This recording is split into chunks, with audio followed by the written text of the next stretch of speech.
because I'm thinking about the people who are not a part of anybody's elite, who are hurting tonight. Van Jones shared an emotional message on CNN late Tuesday night when Donald Trump was on the verge of defeating Kamala Harris and regaining the presidency. The cable news commentator described Trump returning to power as a nightmare and showed particular empathy for black women who supported Harris, along with trans youth and immigrants. There are African American women who know a little bit about being talked down to and know a little bit about having their economic dreams crushed, who tried to dream a big dream over the past couple of months. And tonight they're trading in a lot of hope for a lot of hurt. He continued, and they were hoping that maybe this time one of their own could be seen as worthy. And once again, they're facing rejection, and that hurts. Jones went on to say that black women who supported Harris are not the only ones hurting. If you're a parent of a trans kid, your child's face was used as a springboard to power for somebody. That doesn't feel good. Jones also spoke about immigrants, saying in part, there are going to be people who are going to be cleaning your teeth tomorrow who don't have papers, and they are terrified tonight. And so it's easy to blow this off. Oh, look at the elites. They're going to get their comeuppance. It's not the elite that's going to pay the price. It's people who woke up this morning with a dream and are going to bed with a nightmare. He concluded by saying, and those people deserve to be respected and held and talked to. Those are the people who are going to pay the price of whatever Donald Trump decides to do. For more on this story and all the latest election updates, head to thr.com. This is the Hollywood Reporter News.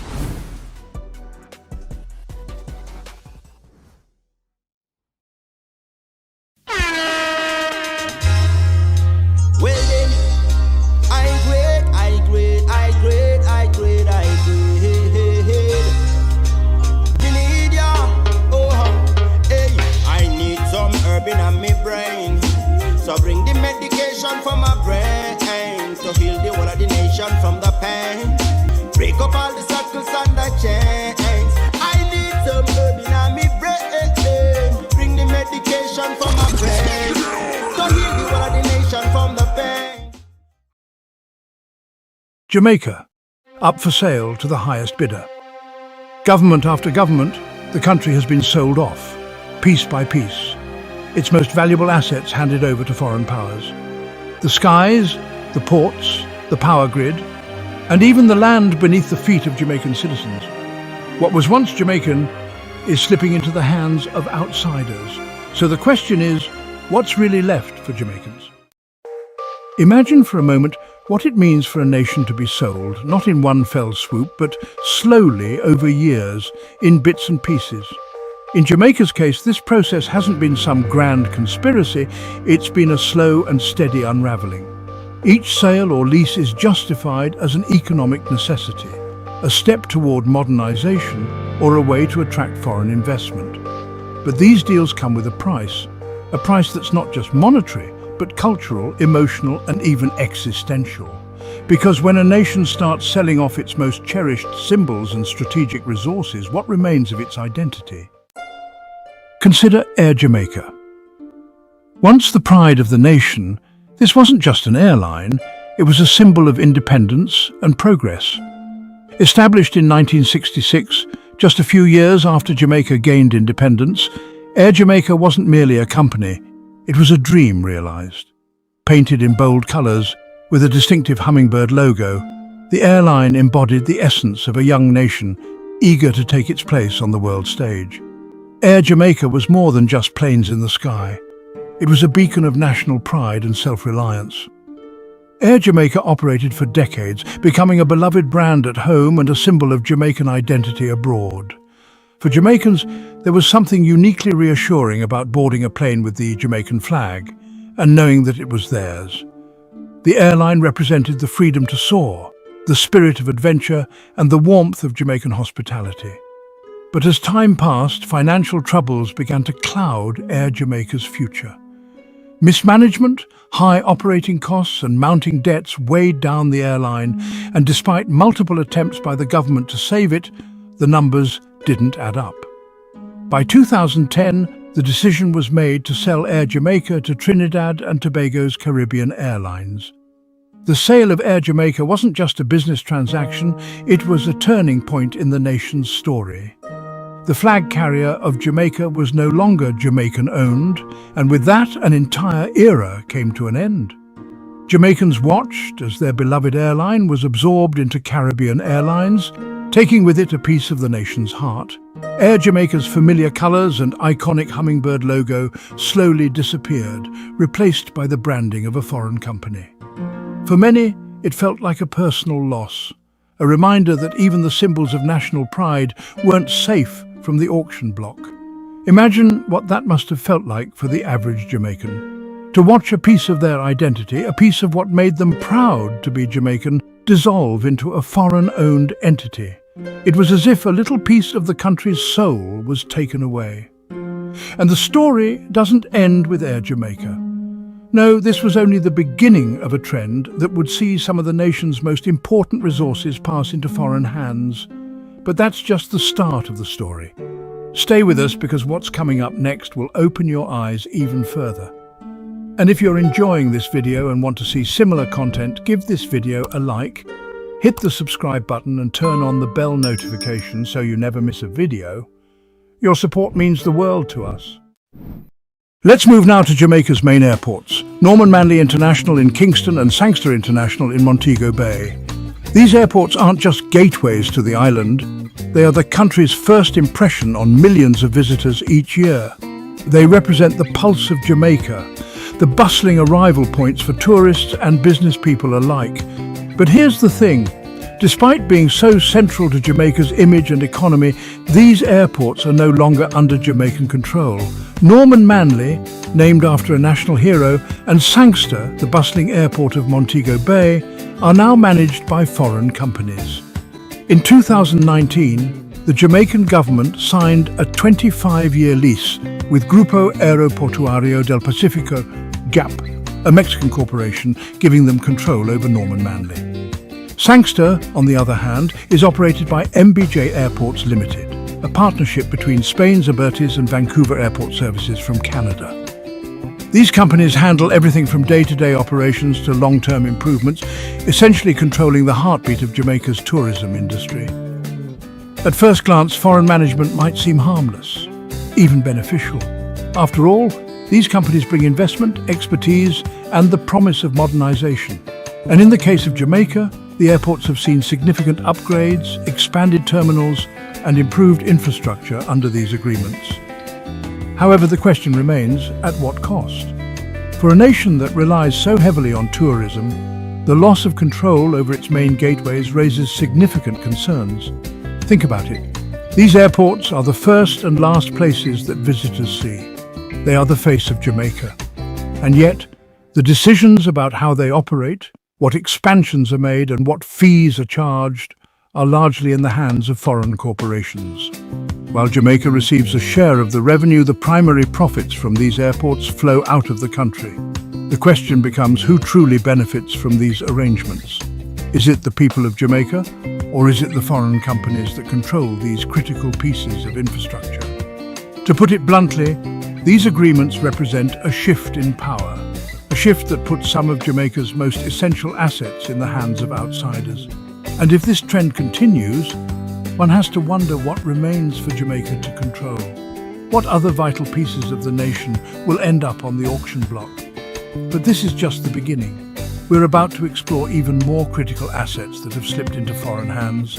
So stay tuned, because the deeper we go, the more unsettling the picture becomes. Now, before we move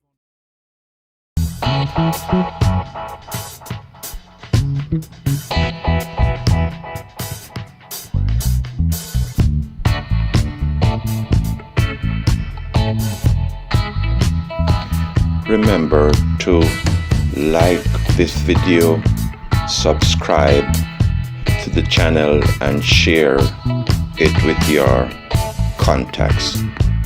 Thank you.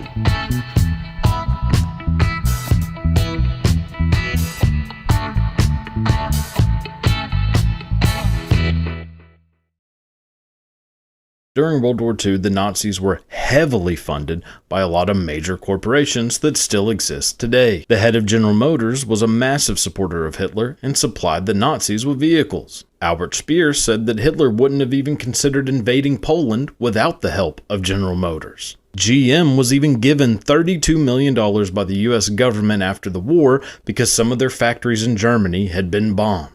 Legendary fashion designer Hugo Boss made $16 million designing Nazi uniforms. The person who convinced Hitler to produce the Volkswagen Beetle was a man named Ferdinand Porsche. Bayer was part of a company that owned some of the concentration camps. And another major company that helped produce a lot of the products for the Nazis was BMW. The owner of BMW's widow eventually married Joseph Goebbels.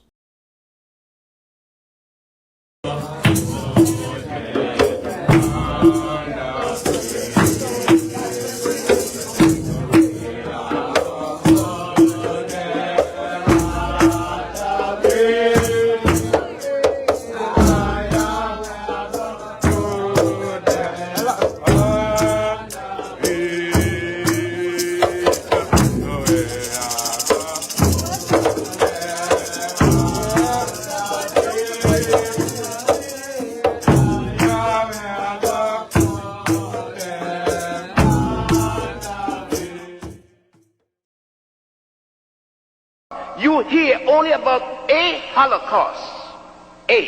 One. What happened to your Holocaust that's still going on?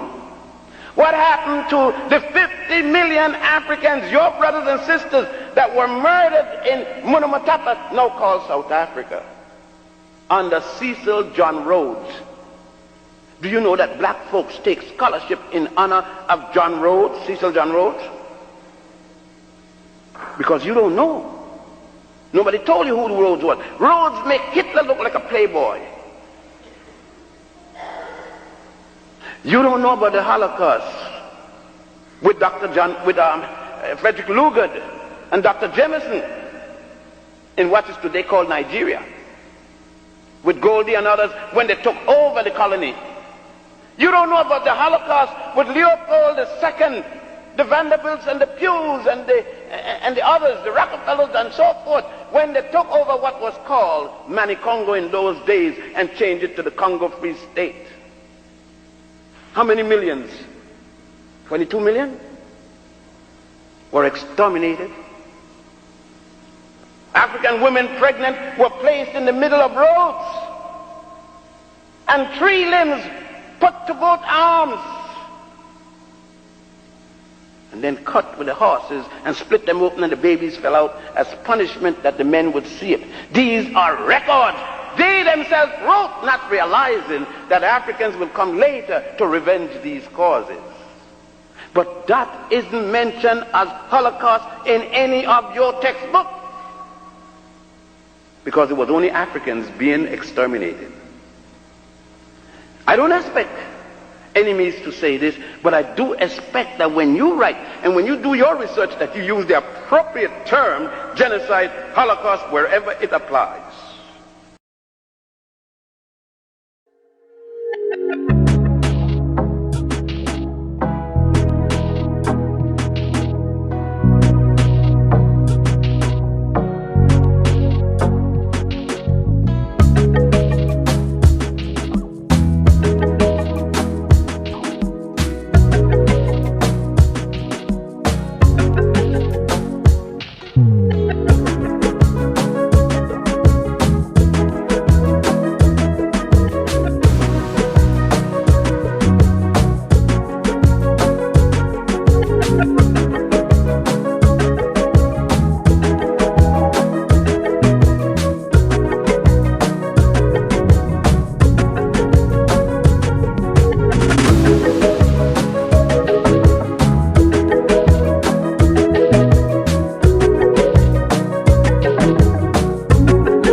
When I was on Wall Street, it was very fast-paced. As a woman, and especially as a black woman, I was one of very few people in the industry. So I really had this motivation that I wanted to rise up. I survived on coffee. My name's Margaret Nyamumbo. I'm 36 years old and I live in New York City.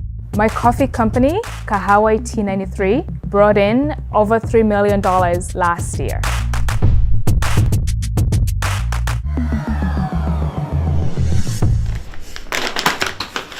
Ooh, first I smell it.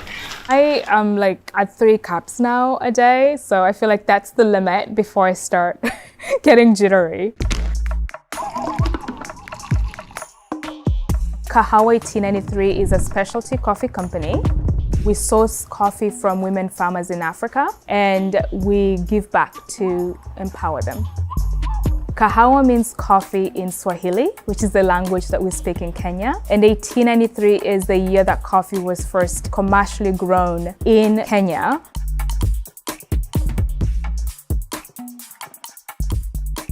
So this is the Kenyan flag, and Kenya is the main place that we source our coffee from.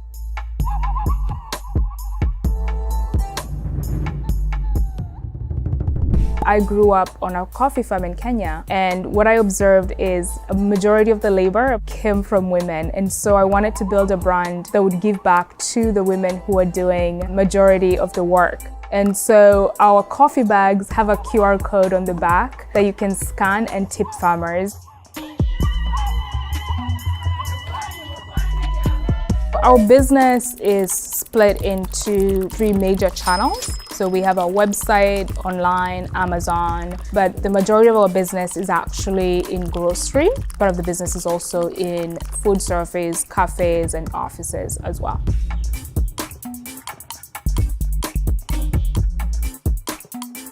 My parents were not happy when they heard that I had left a well-paying job on Wall Street to start a coffee company, because coffee was not as prestigious of a career at the time. To them, it was almost embarrassing that I was choosing to do coffee. I was working more than when I was in banking, but it didn't feel the same because I was essentially doing many different things and I loved what I was doing. I grew up in Western Kenya in a small town called Kisii. My parents growing up were farmers and traders. Coffee was seen as, a crop that didn't really pay farmers that well. So it was not something that was desirable to be into. In Kenya, we drink tea, we drink chai. We export all our coffee.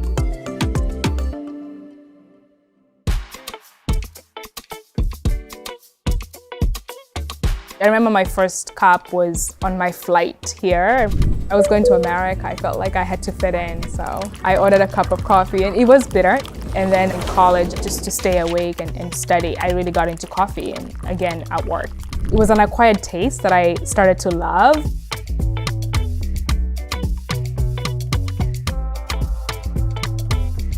I was covering consumer packaged goods, and it's during that process that I really got interested in starting a brand, because I learned how different brands had been started, and I realized that brands, even Fortune 500 companies that are household names at one point, had very small, humble beginnings. And so coffee to me was a natural match because I had this experience growing up on the farm. It's been a family business. It started off as a side hustle, but it was really hard to balance out because my job was very demanding. I really couldn't do anything on the side except weekends. Even weekends was kind of pushing it. So I thought I'd take a sabbatical or a leave of about a year to really explore this idea, and if it didn't work out, to go back to my job. So once we roast it, we taste it. It's called a cupping method. Scoop the coffee, and then you spit it. Funny enough, it didn't feel scary. I felt that I had, an amazing resume. I had an MBA, I had good work experience, and so I felt that if I needed to come back into the job market, that I'd be able to do that. I didn't want to regret not ever having tried it.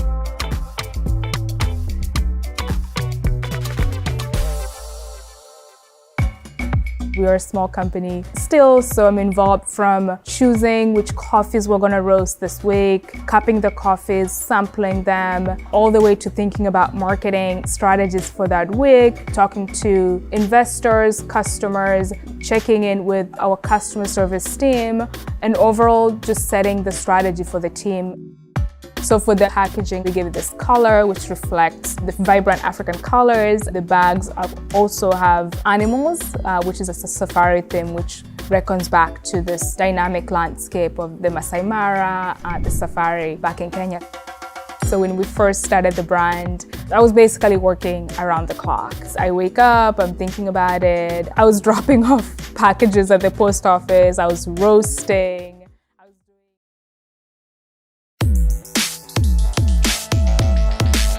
We are the countries of Africa, our planet's second largest continent right after Asia. We are the countries of Africa. There are 54 countries presently that we will teach ya. My name's Algeria, my capital is Algiers. I'm Angola, Luanda's been my capital for years. Benin is my name, my capital's Porto Novo. Botswana's my name, Gaborone is my capital. I'm Burkina Faso, Ouagadougou's my capital. My name's Burundi, Bujumbura's my capital. Cape Verde's my name, my capital is Praia. Come to Cameroon, Yaounde's my capital.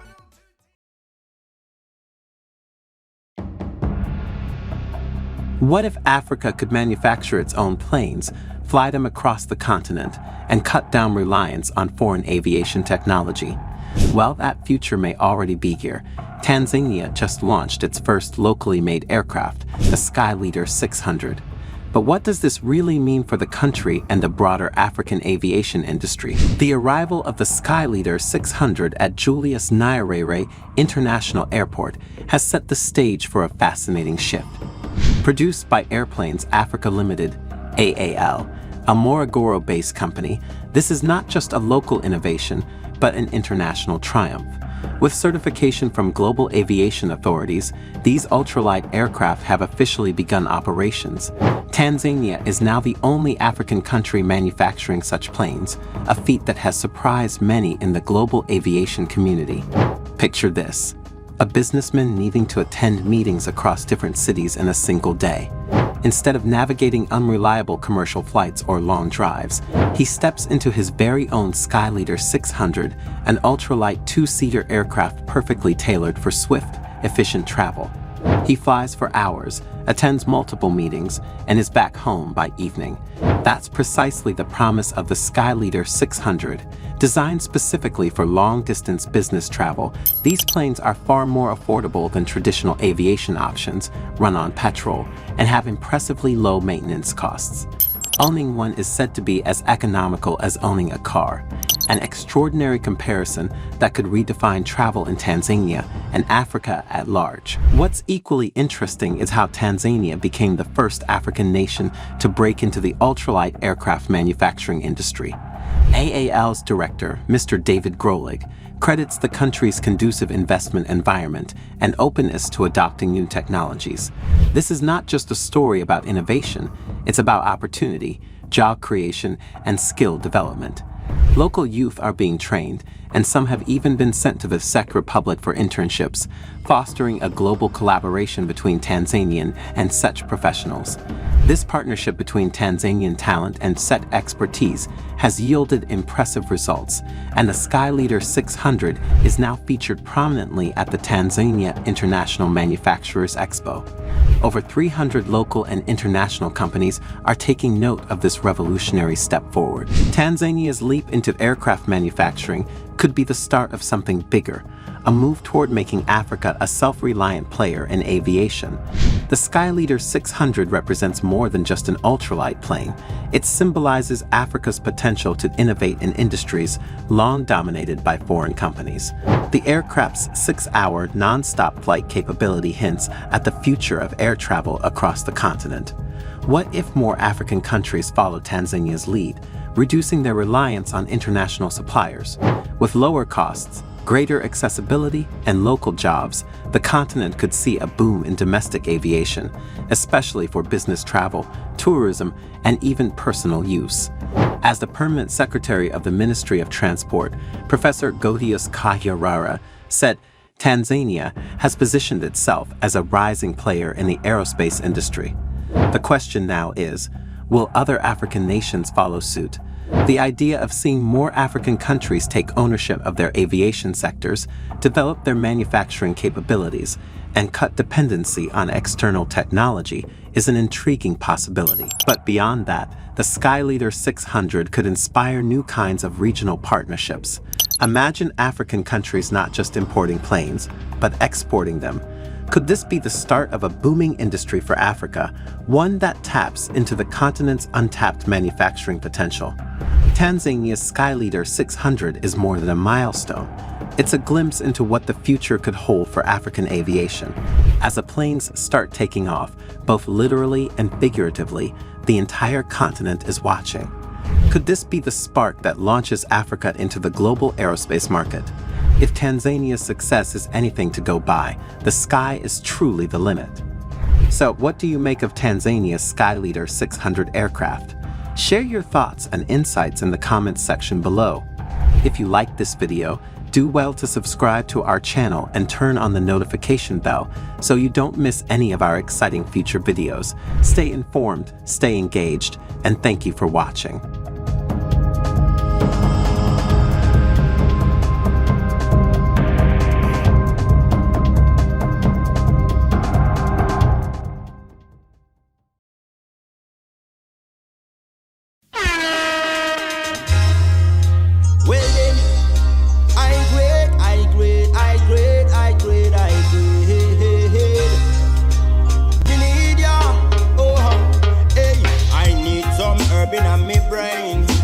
So bring the medication for my brain to heal the whole of the nation from the pain and break up all the circles and the chains. I need some meditation in my brain. So bring the medication for my brain to heal the whole of the nation from the pain. Break up all the circles and the chains. Hey, no, this could never be no man killer. Good for my head, so me call it as the man healer. When me ill, you know me never need a painkiller. It's quite exciting, me call it as the man chiller. Give me good man, so me not think illa. What a inspiration, fit on a sound killer. Fit the pagan, me spark it like a 9 miller. Fi fight the liquor and the coke, ganja and the pillar. That's why me need some herb in me brain. So bring the medication for my brain to heal the whole of the nation from the pain. Break up all the circles and the chains.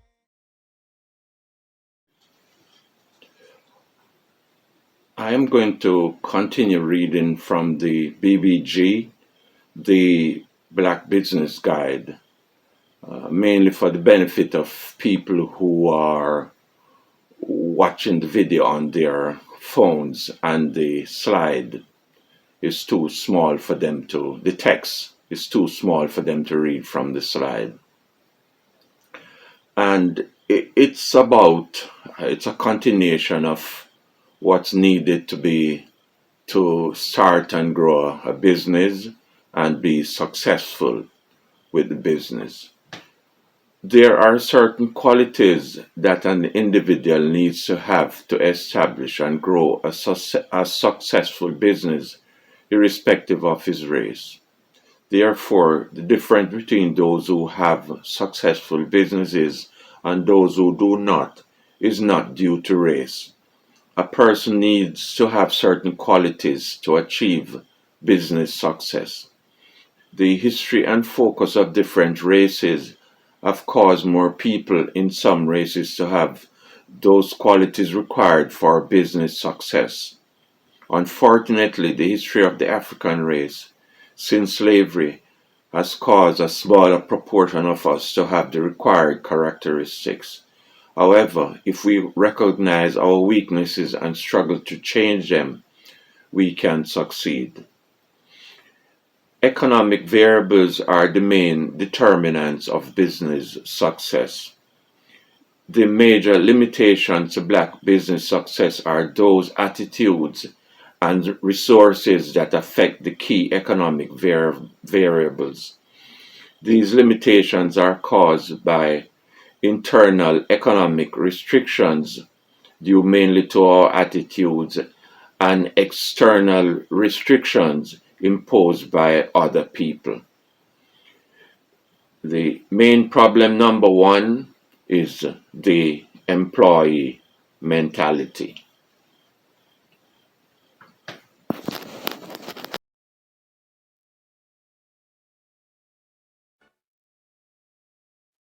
Let us all unite and celebrate together the victories won for our liberation.